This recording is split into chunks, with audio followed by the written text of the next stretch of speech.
આજે સ્ટેન્ડિંગ કમિટીની મીટિંગ મળેલી હતી, એની અંદર 10 દરખાસ્તો હતી, એમાંથી એક અમે પેન્ડિંગ રાખી છે. આ ઉપરાંત સિક્યોરિટી ગાર્ડની જે જીઆઈએસએફ દ્વારા તાલીમ પામેલા સિક્યોરિટી ગાર્ડ છે એની પણ અમે દરખાસ્ત મંજૂર કરેલી છે. કોમ્પ્યુટર રિફિલિંગ, કોમ્પ્યુટરનું જે કંઈ પણ થતું હોય છે કે જે સ્ટોર શાખાની દરખાસ્ત છે એ સ્ટોર શાખાની દરખાસ્ત પણ અમે મંજૂર કરી છે. આ ઉપરાંત વોટરવર્ક શાખાના જે ગયા વર્ષના જે વાર્ષિક ભાવો હતા એ પૂરા થઈ ગયા છે, પણ નવા વાર્ષિક ભાવ ન થાય ત્યાં સુધી અમે એને બહાલીની અપેક્ષાએ મંજૂર કર્યા હતા, પણ હવે આજે એને અમે મંજૂરી આપી દીધી છે. અને આપણા જે 3 આશ્રય ગૃહો છે તો એનું સંચાલન સોંપવા માટેની જે દરખાસ્ત હતી કે જે 3 અલગ અલગ સંસ્થાઓ છે, તો આ સંસ્થાઓને પણ આ સંચાલન આનું સોંપવા માટેની જે દરખાસ્ત હતી એ દરખાસ્ત પણ અમે મંજૂર કરી છે. અને આ ઉપરાંત અધ્યક્ષ સ્થાનેથી અમે જે દરખાસ્તો લીધી છે એમાં ઝાંઝરડા રોડ ઉપર જે દુર્ઘટના બની અને એમાં 3 માનવ જિંદગી હોમાઈ ગઈ, આ માનવ જેમનું મૃત્યુ થયું છે એને પણ આ કોર્પોરેશન કંઈક કમ્પન્સેશન આપે આર્થિક, તો એટલા માટે જે મૃતકો છે એને પ્રત્યેક વ્યક્તિ દીઠ 3-3 લાખ રૂપિયાની અમે સહાય આવી એક સ્ટેન્ડિંગ કમિટીએ જાહેરાત કરી છે. અને જે સારવાર હેઠળ છે એને 50,000 રૂપિયા પ્રત્યેક વ્યક્તિ દીઠ આવી અમે જાહેરાત કરી છે. આ ઉપરાંત જૂનાગઢનું નારી રત્ન અને પૂર્વ આરોગ્ય મંત્રી હેમાબેન આચાર્ય એમનું દુઃખદ અવસાન થયું, એમનો શોક પ્રસ્તાવ અમે રજૂ કર્યો છે.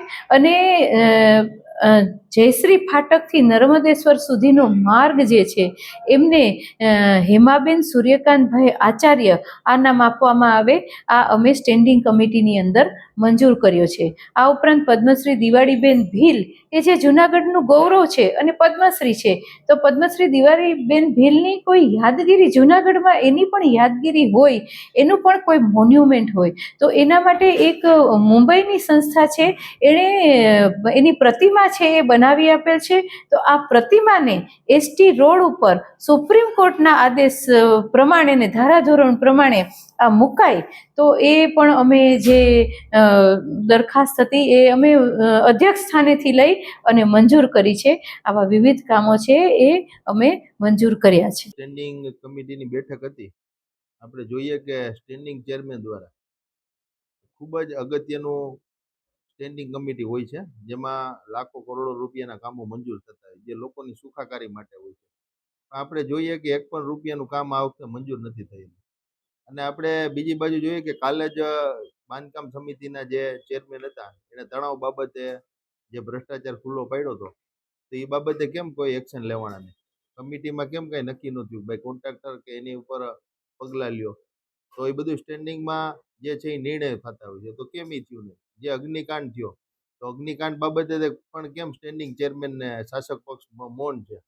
એ બાબતે કેમ કોઈ કડક કાર્યવાહી નથી થતી? અત્યારે આપણે જોઈએ કે ચારે બાજુ કામ ચાલે છે, પ્રી મોન્સૂનની કામગીરી કરવી જરૂરી છે, તો પ્રી મોન્સૂન બાબતે પણ કેમ શાસક પક્ષને સ્ટેન્ડિંગ ચેરમેન બોલતા નથી?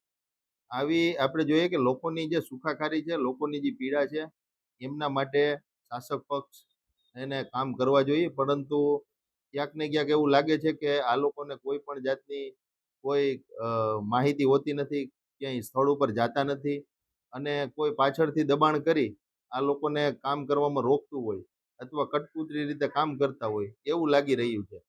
અન્યથા સ્ટેન્ડિંગ કમિટી હોય છે એ આખા શહેરના કામગીરી થાય એ માટે હોય છે, અને તાત્કાલિક નિર્ણયો ત્યાંથી થતા હોય છે. કમિશનર પણ ત્યાં દરખાસ્ત કરીને મોકલે ત્યારબાદ બધું મંજૂર થાય છે.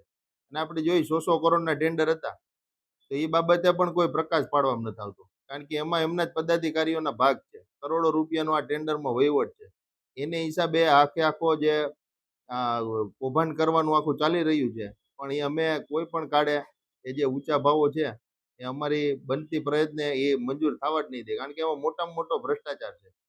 એટલે આવી જે બાબતો છે હજી સુધી સ્ટેન્ડિંગ ચેરમેન પણ અવઢવમાં છે, અને એ પોતે પણ આ બાબતે ખૂબ જ ગભરાઈ રહ્યા છે એવું અમને લાગી રહ્યું છે.